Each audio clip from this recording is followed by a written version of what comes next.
Okay, ready? Kita nak bermula dengan nombor 8B pada mahir diri 7.2. Okay. Jadi kita nak, jadi tanda ni tak berapa sempurna. Kita betulkan sikit lagi. Okay, jadi ketak samaan linear soalannya ialah X per 2 tolak 1 lebih kecil daripada 3. Kalau macam ni, kalau cikgu jumpa saja pecahan, cikgu akan hapuskan pecahan. Jadi menghapuskan pecahan tu, kita darab semua dengan 2. Jadi X per 2 darab 2 akan dapat tinggal X saja. Okay, kalau kamu tak faham kenapa, sebab X per 2 darab 2, kita potong. Okay. Alright. Okay. Jadi, kita sambung. Jadi, darab 2 dan darab 2 dapat 6. Jadi, sama. Persamaan ini adalah sama dengan persamaan ini. Tapi persamaan ini lebih nampak lebih mudah kan? Okay. Jadi, X tolak 2 lebih kecil pada 6. Jadi, X lebih kecil pada 6 tambah 2. Jadi, kita kata X lebih kecil daripada 8. Boleh tak kalau tak nak darab 2? Okey, cikgu tunjukkan saja. Tapi cikgu prefer inilah. Jadi, X per 2 tolak 1 lebih kecil pada 3. Pindah saja negatif 1 pergi sana. Jadi, X per 2 lebih kecil pada 3 tambah 1. Jadi, X per 2 lebih kecil pada 4. Jadi lepas tu kena darab juga 2. Jadi dapat X lebih kecil pada 4 darab 2, iaitu X lebih kecil pada 8.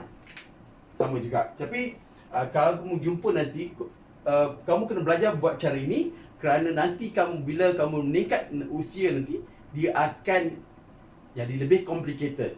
Jadi kalau kamu belajar pemudahkan ni, dia akan memudahkan segala kerja kita. Kita tak perlu sangat bergantung kepada kalkulator. Alright. Seterusnya.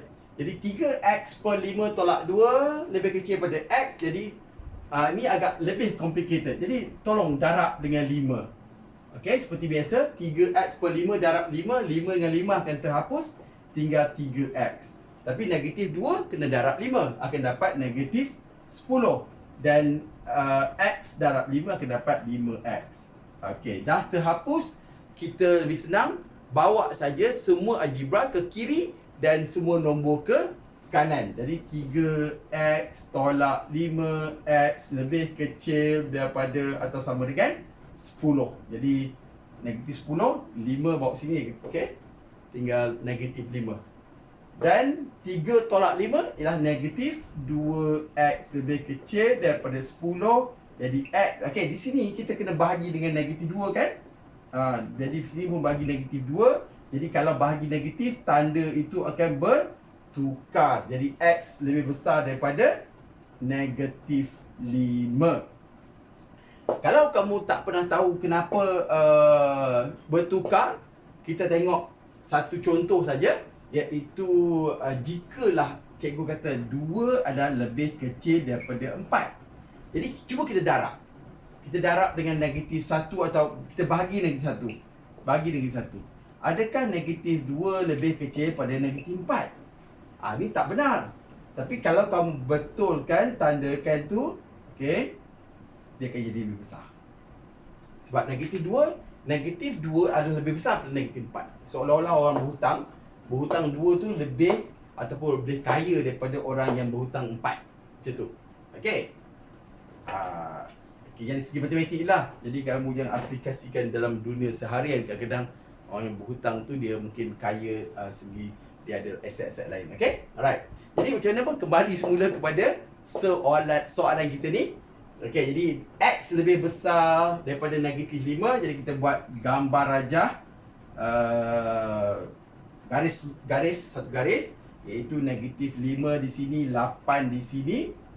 8 lebih kecil dia menghala ke sana. Okey. Maksudnya lebih kecil ke sana tu, apakah nilai-nilai yang memenuhi syarat X lebih kecil daripada 8? 7, 6, okey. Dan kemudian lebih besar atau sama dengan. Jadi yang ini kamu kena hitamkan dia. Hitamkan, pergi ke sana. Lebih besar. Jadi termasuk sekali negatif 5. Lebih besar pada negatif 5, negatif 4, negatif 3 dan 8, 9, 10 dan seterusnya. Okey, jadi adakah ini cara saja? Okey, jadi kita boleh juga, kalau tak nak lukis 2 kali, kita lukis sekali. Kita buat dekat sini. Ni hitam. Okey? Alright. So, ini garis nombor. Dah lengkap. Dah, kalau dia kata dia nak dalam bentuk garis nombor, dah siap. Tetapi kalau dalam bentuk range ataupun di antara, kita kata negatif 5 lebih kecil daripada X, lebih kecil pada 8. Kenapa yang ini ada tanda ikut ini? Kenapa bacaan terbalik? Kenapa terbalik? Betul ke terbalik ni? Jadi yang ini X lebih besar atau sama dengan negatif 5. Boleh tak? Kalau baca terbalik macam mana? Kita kena kata negatif 5 lebih kecil daripada X. Sebab X lebih besar pada negatif 5. Okey? Jadi di sini negatif 5 lebih kecil daripada X. Atau negatif 5 lebih kecil sama dengan X lebih kecil daripada 8. Okey? So, ni jawapan jenis pertama. Ni jawapan jenis kedua. Ada tak jawapan jenis ketiga? Iaitu kalau dia kata kalau X adalah integer. Sebab kalau bukan integer, penatlah cikgu nak tulis. Tak habis-habis. Iaitu nilai X tu negatif 5, negatif 4.9 dan seterusnya. Jadi kalau desimal ni tak habis-habis. Okay? Jadi kita boleh buat satu desimal, dua desimal. Jadi bagaimana? Jadi that's why dia kata kalau X adalah integer. Iaitu apa itu integer? 1, 2, 3, negatif 1, negatif 2. Okay? Jadi di situ kita kata X adalah negatif 5, negatif 4, negatif 3, negatif 2, negatif 1, 0, 1, 2, 3, 4, 5, 6 dan 7. Sampai 7 saja. Nampak tak 7? Okey? Sampai 7. Tak masuk 8. Kenapa masuk negatif 5? Sebab dia kata lebih kecil atau sama dengan. Jadi negatif 5 masuk tapi 8 tak masuk. Sampai 7 saja. Integer terakhir dia adalah 7 saja. Okey? Alright, siap untuk yang soalan 8B.